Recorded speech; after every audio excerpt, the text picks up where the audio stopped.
This is Inside Indiana Business Radio for the afternoon of Monday, February 13th, 2023. I'm Alex Brown. The Indiana Donor Network hit another record for organ transplants in 2022. The federally designated organ recovery organization says it facilitated a total of 1,116 transplants last year, up 18% over the previous year's total. Chief Operating Officer Steve Johnson. The work that the organization is doing, collaborating with our hospital partners, collaborating and educating out in the community, and just frankly, Hoosiers wanting to be, heroes and being organ donors is what's making this impact. About 960,000 Indiana residents also signed up to become organ donors, marking a record for registrations in 1 year.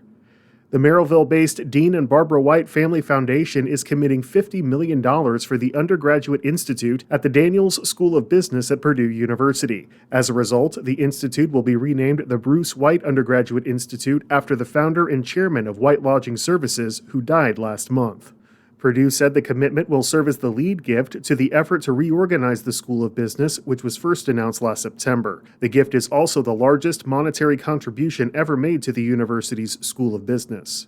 Franklin College on Friday dedicated its new Center for Tech Innovation. The college says the CTI serves as the hub for its newly created Digital Fluency Initiative, providing collaboration and workspace for students, faculty, and staff. From the number one source for Indiana business news, this is Inside Indiana Business Radio. Has your company grown at a rapid pace over the last 2 years? Nominations are now being accepted for Fast 25, IBJ's exclusive list of fastest growing companies in Central Indiana. Honorees will be spotlighted in a special publication in the IBJ and celebrated at an event on May 9th. Check out the changes to this year's criteria to see if your company qualifies. Learn more and submit your nomination by March 1st at ibj.com/nominations. Whether it's a new hire or a noteworthy promotion, IIB's Big Wigs and New Gigs serves as a platform to promote your team. Our revamped offering includes being featured on both the newly redesigned newsletter and at InsideIndianaBusiness.com.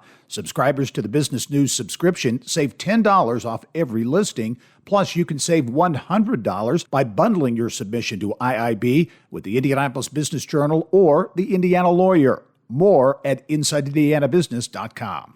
The United States Attorney's Office for the Southern District of Indiana has recovered $2 million as part of a civil settlement with an Indiana autism therapy provider and its owner over allegations of Medicaid fraud. The U.S. Department of Justice investigated Indianapolis-based Applied Behavior Center for Autism and its owner and CEO, Sherry Michael, for allegedly submitting false claims to Indiana Medicaid programs and TRICARE, a health insurance system for members of the military.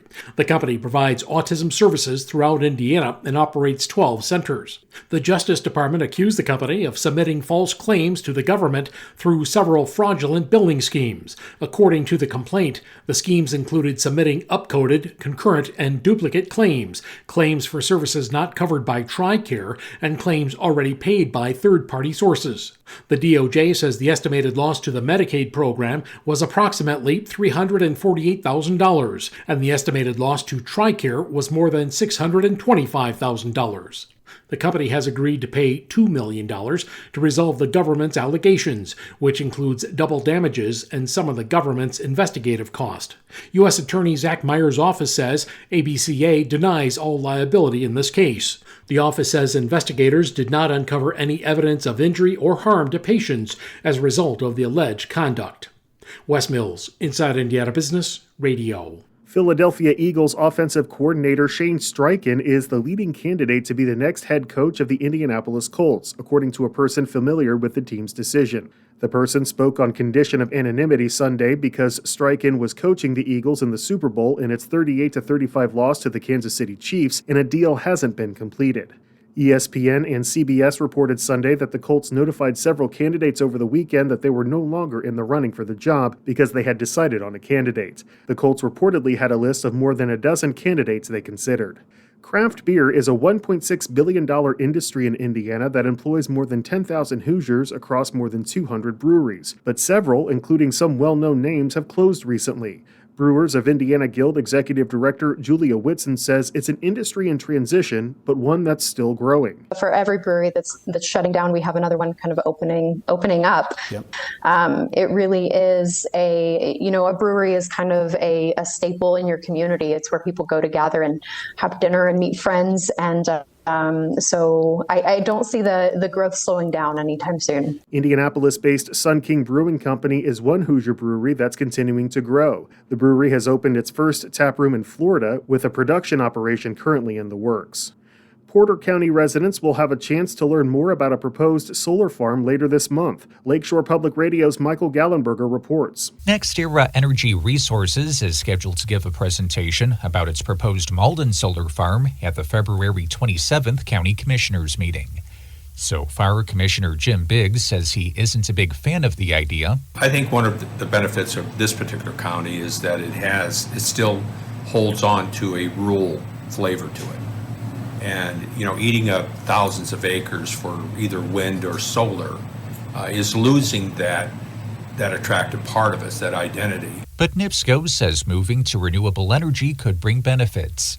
While NIPSCO doesn't have a purchase agreement for the proposed Malden Solar Farm, it has partnered with NextEra for other projects. Rick Kolinsky is NIPSCO's Director of Public Affairs and Economic Development. Sun, wind, there's no cost, there's no fuel, it's free still, right? Hopefully forever. That means costs should eventually stabilize. For Lakeshore News, I'm Michael Gallenberger. ABC News anchor Lindsay Davis is this week's guest on the Business and Beyond podcast with Gary Dick, presented by PNC, a weekly conversation with high-profile Hoosiers in business, sports, and entertainment, and beyond. Available now from your favorite podcast provider.